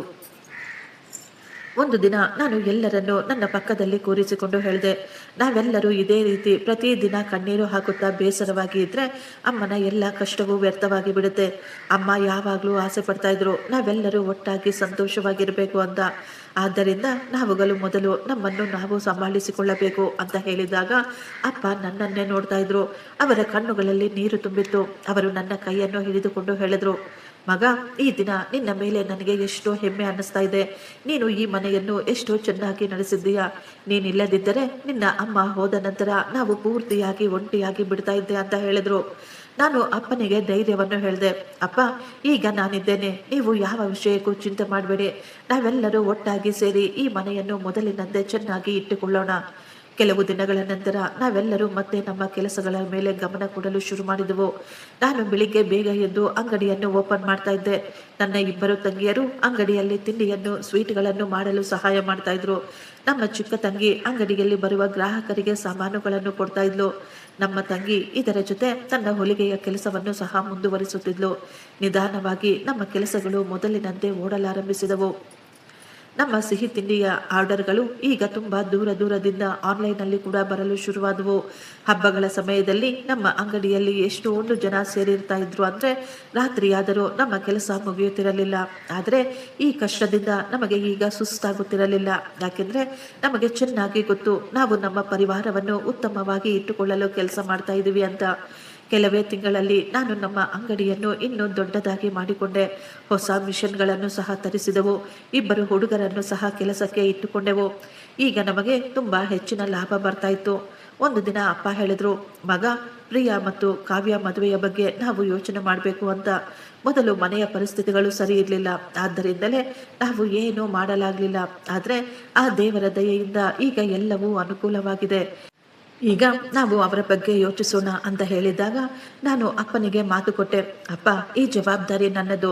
ನಾನು ನನ್ನ ತಂಗಿಯರಿಗೆ ಒಳ್ಳೆಯ ಮನೆತನದಲ್ಲಿ ಸಂಬಂಧವನ್ನು ಹುಡುಕುತ್ತೇನೆ. ಅವರಿಗೆ ಯಾವುದೇ ಕಡಿಮೆಯಾಗದ ಹಾಗೆ ನೋಡಿಕೊಳ್ತೇನೆ ಅಂತ. ಕೆಲವು ದಿನಗಳ ನಂತರ ಸಂಬಂಧಿಕರ ಕಡೆಯಿಂದ ಪ್ರಿಯಾಗೆ ಒಳ್ಳೆಯ ಸಂಬಂಧ ಕೂಡ ಬಂದಿತ್ತು. ಹುಡುಗ ವಿದ್ಯಾವಂತನಾಗಿದ್ದ. ಅವನಿಗೆ ತನ್ನದೇ ಸ್ವಂತ ವ್ಯಾಪಾರ ಕೂಡ ಇತ್ತು. ಎಲ್ಲದಕ್ಕಿಂತ ಮುಖ್ಯವಾದ ವಿಷಯ, ಅವರ ಪರಿವಾರ ತುಂಬಾ ಒಳ್ಳೆಯ ಕುಟುಂಬವಾಗಿತ್ತು. ಅವರು ವರದಕ್ಷಿಣೆಯ ಬಗ್ಗೆ ಕೂಡ ಏನೂ ಮಾತನಾಡಲಿಲ್ಲ. ಅವರು ಕೇವಲ ಒಬ್ಬ ಬುದ್ಧಿವಂತ, ಉತ್ತಮ ಗುಣವುಳ್ಳ ಹುಡುಗಿಯನ್ನು ಹುಡುಕಾಡ್ತಾ ಇದ್ರು ಅಷ್ಟೇ. ನಾವು ಅವರನ್ನು ಭೇಟಿಯಾದಾಗ ಅವರು ನಮಗೂ ಕೂಡ ತುಂಬಾ ಒಳ್ಳೆಯವರು ಅಂತ ಅನ್ನಿಸಿತು. ಪ್ರಿಯಾ ಕೂಡ ಅವರ ಜೊತೆ ಮಾತನಾಡಿ ಅವಳಿಗೂ ಈ ಸಂಬಂಧ ಇಷ್ಟವಾಯಿತು. ಕೆಲವೇ ತಿಂಗಳಲ್ಲಿ ನಾವು ತುಂಬಾ ಅದ್ದೂರಿಯಾಗಿ ಪ್ರಿಯಾಳ ಮದುವೆಯನ್ನು ಮಾಡಿದ್ವು. ಆಗ ನನ್ನ ಕಣ್ಣುಗಳಲ್ಲಿ ನೀರು ತುಂಬಿತ್ತು. ಆದರೆ ಇದು ಸಂತೋಷದ ಕಣ್ಣೀರಾಗಿತ್ತು. ನಾನು ಲಂಡನ್ಗೆ ಹೋಗುವಾಗ ಕಂಡಂತಹ ಕನಸು ಈಗ ನನಸಾಗಿತ್ತು. ಮದುವೆಯ ನಂತರ ಪ್ರಿಯಾ ತನ್ನ ಗಂಡನ ಮನೆಗೆ ಹೋಗುವಾಗ ಅವಳು ನನ್ನನ್ನು ತಬ್ಬಿಕೊಂಡು ಹೇಳಿದ್ಲು, ಅಣ್ಣ, ನೀನು ಸೋಲನ್ನು ಒಪ್ಪಿಕೊಂಡಿದ್ದಿದ್ರೆ ಬಹುಶಃ ಈ ದಿನ ನಮ್ಮ ಪರಿವಾರ ಈ ಸ್ಥಿತಿಯಲ್ಲಿ ಇರ್ತಾ ಇರಲಿಲ್ಲ ಅಂತ. ಅವಳು ಕಣ್ಣೀರು ಹಾಕಿದ್ಲು. ನಾನು ಅವಳಿಗೆ ಸಮಾಧಾನ ಮಾಡಿದೆ. ಇದೆಲ್ಲವೂ ಅಮ್ಮನ ಆಶೀರ್ವಾದ ಅಂತ ಹೇಳಿ ಅವಳನ್ನು ತನ್ನ ಅತ್ತೆ ಮನೆಗೆ ಕಳುಹಿಸಿಕೊಟ್ಟೆವು. ನಿಧಾನವಾಗಿ ಕಾವ್ಯಗೂ ಒಳ್ಳೆಯ ಸಂಬಂಧ ಬಂದಿತು. ಅವಳ ಮದುವೆ ಕೂಡ ತುಂಬಾ ಒಳ್ಳೆಯ ಪರಿವಾರದಲ್ಲಿ ನಡೆಯಿತು. ಈಗ ಮನೆಯಲ್ಲಿ ನಾನು, ನನ್ನ ಸಣ್ಣ ತಂಗಿ ದಿವ್ಯಾ ಮತ್ತು ಅಪ್ಪ ಮಾತ್ರ ಇದ್ವು. ದಿವ್ಯಾ ತುಂಬಾ ಚೆನ್ನಾಗಿ ಓದ್ತಾ ಇದ್ಲು. ನಾನು ದಿವ್ಯಾಗೆ ಹೇಳಿದೆ, ಮೊದಲು ನೀನು ನಿನ್ನ ವಿದ್ಯೆಯನ್ನು ಪೂರ್ತಿ ಮಾಡು. ನೀನು ಎಷ್ಟು ಓದಬೇಕು ಅಂತ ಆಸೆ ಪಡ್ತೀಯೋ ನಾನು ಅಷ್ಟು ನಿನ್ನನ್ನು ಓದಿಸುತ್ತೇನೆ. ದಿವ್ಯಾಗೂ ಈಗ ಯಾವುದೇ ಚಿಂತೆ ಇರಲಿಲ್ಲ. ಅವಳು ತುಂಬ ಕಷ್ಟಪಟ್ಟು ಚೆನ್ನಾಗಿ ಓದ್ಕೊಳ್ತಾ ಇದ್ಲು. ಅವಳ ಓದು ಮುಗಿದ ತಕ್ಷಣ ಅವಳಿಗೆ ಒಂದು ಸರ್ಕಾರಿ ಉದ್ಯೋಗ ಕೂಡ ಸಿಕ್ತು. ಸರ್ಕಾರದಿಂದ ಪತ್ರ ಬಂದಾಗ ಅದನ್ನು ನೋಡಿ ಅಪ್ಪನ ಕಣ್ಣುಗಳು ತುಂಬಿ ಬಂದಿದ್ವು. ಅವರು ಆಕಾಶವನ್ನು ನೋಡಿ ಹೇಳ್ತಾ ಇದ್ರು, ಈ ದಿನ ನಿನ್ನ ಅಮ್ಮ ಜೀವಂತವಾಗಿದ್ದಿದ್ರೆ ಅದೆಷ್ಟೊಂದು ಸಂತೋಷ ಪಡ್ತಾ ಇದ್ಲು ಅಂತ. ಆ ದಿನ ನಾನು ಕೂಡ ತುಂಬ ಜೋರಾಗಿ ಹತ್ತು ಬಿಟ್ಟಿದ್ದೆ. ನನಗೂ ನನ್ನ ಅಮ್ಮನ ತುಂಬ ನೆನಪು ಬಂದಿತ್ತು. ಈಗ ಮತ್ತೆ ಇನ್ನೊಂದು ಬಾರಿ ನಮ್ಮ ಪರಿವಾರದಲ್ಲಿ ಸಂತೋಷ ಬಂದಿತ್ತು. ನಾವುಗಳು ಮತ್ತೆ ತುಂಬ ಸಂತೋಷವಾಗಿದ್ವು. ನಮ್ಮ ಏರಿಯಾದ ಜನರೆಲ್ಲರೂ ನನ್ನನ್ನು ಎಷ್ಟೋ ಗೌರವಿಸುತ್ತಿದ್ರು. ಯಾಕೆಂದರೆ ನಾನು ಎಷ್ಟೋ ಕಷ್ಟಪಟ್ಟು ನಮ್ಮ ಪರಿವಾರವನ್ನು, ನಮ್ಮ ಸಂಸಾರವನ್ನು ಮತ್ತೆ ಕಟ್ಟಿದ್ದೆ. ಜನ ಎಲ್ಲ ಹೇಳ್ತಾ ಇದ್ರು, ಮಗ ಅಂದರೆ ರಾಜೇಂದ್ರನ ರೀತಿ ಇರಬೇಕು. ಎಷ್ಟೋ ಕಷ್ಟಗಳನ್ನು ಅನುಭವಿಸಿಯೂ ಅವನು ತನ್ನ ಪರಿವಾರಕ್ಕಾಗಿ ನಿಂತುಕೊಂಡಿದ್ದಾನೆ ಅಂತ. ಸ್ವಲ್ಪ ಸಮಯದ ನಂತರ ಅಪ್ಪ ಹೇಳಿದ್ರು, ಮಗ, ಈಗ ನಿನಗೂ ಕೂಡ ಮದುವೆಯನ್ನು ಮಾಡಬೇಕು. ಮೊದಲು ನಾನು ಬೇಡ ಬೇಡ ಅಂತ ಹೇಳ್ತಾ ಇದ್ದೆ. ಆದರೆ ಈ ಬಾರಿ ನಾನು ಅಪ್ಪನ ಮಾತುಗಳನ್ನು ಒಪ್ಪಿಕೊಂಡಿದ್ದೆ. ನನ್ನ ಮದುವೆ ಕೂಡ ತುಂಬ ಒಳ್ಳೆಯ ಬುದ್ಧಿವಂತ ಹೆಣ್ಣಿನ ಜೊತೆ ನಡೆದಿತ್ತು. ಅವಳು ಮನೆಗೆ ಬಂದ ತಕ್ಷಣ ನನ್ನ ಅಪ್ಪನನ್ನು ಕೂಡ ತುಂಬ ಗೌರವದಿಂದ ನೋಡಿಕೊಳ್ತಾ ಇದ್ಲು.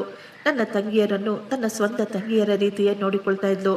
ನಮ್ಮ ಮನೆ ಮತ್ತೊಮ್ಮೆ ಸಂತೋಷದಿಂದ ತುಂಬಿ ಹೋಗಿತ್ತು. ನಾನು ಅಂಗಡಿಯಲ್ಲಿ ಕುಳಿತುಕೊಂಡು ಜನ ಅಂಗಡಿಗೆ ಬಂದು ತಿಂಡಿಗಳನ್ನು ಖರೀದಿಸುವುದನ್ನು ನೋಡಿದಾಗ ನನಗೆ ನಮ್ಮ ಹಳೆಯ ದಿನಗಳು ನೆನಪಿಗೆ ಬರ್ತಾ ಇದ್ವು. ನಮ್ಮ ಬಳಿ ತಿನ್ನಲು ಕೂಡ ದುಡ್ಡಿಲ್ಲದಿರಬೇಕಾದ್ರೆ ಅಮ್ಮ ತನ್ನ ಅನಾರೋಗ್ಯವನ್ನು ಬಚ್ಚಿಟ್ಟು ನಮಗೆ ಧೈರ್ಯ ಕೊಡುತ್ತಿದ್ದರು. ನಾನು ಲಂಡನ್ನಲ್ಲಿ ಒಂಟಿಯಾಗಿ ಕುಳಿತು ನನ್ನ ಪರಿವಾರವನ್ನು ನೆನೆಸಿಕೊಂಡು ಕಣ್ಣೀರು ಹಾಕ್ತಾ ಇದ್ದೆ. ಆದರೆ ನಾನು ಒಂದು ಮಾತು ಅರ್ಥ ಮಾಡಿಕೊಂಡಿದ್ದೆ, ಮನುಷ್ಯರು ಕಷ್ಟಪಡುವುದನ್ನು ಬಿಡದಿದ್ರೆ ಒಂದಲ್ಲ ಒಂದು ದಿನ ಆ ದೇವರು ಅವರ ಕಷ್ಟಕ್ಕೆ ತಕ್ಕ ಪ್ರತಿಫಲ ಕೊಟ್ಟೇ ಕೊಡ್ತಾರೆ ಅಂತ. ಯಾವಾಗಲೂ ಕಷ್ಟದ ಸಮಯ ಹಾಗೆ ಇರುವುದಿಲ್ಲ. ಧೈರ್ಯ ಇರುವವರು ಖಂಡಿತ ಒಂದಲ್ಲದೆ ಒಂದು ದಿನ ಮುಂದೆ ಹೋಗೇ ಹೋಗ್ತಾರೆ.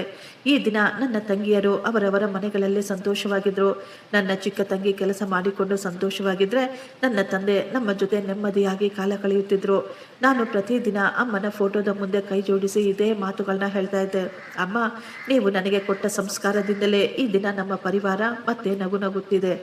ನಾನು ಜೀವನವೆಲ್ಲ ನೀವು ಕೊಟ್ಟ ಸಂಸ್ಕಾರವನ್ನು, ನೀವು ಹೇಳಿಕೊಟ್ಟ ಪಾಠವನ್ನು ಯಾವತ್ತೂ ಮರೆಯುವುದಿಲ್ಲ ಅಂತ ಹೇಳ್ತಾ ಇದ್ದೆ. ಈಗ ಎಲ್ಲವೂ ಚೆನ್ನಾಗಿ ನಡೆಯುತ್ತಿತ್ತು.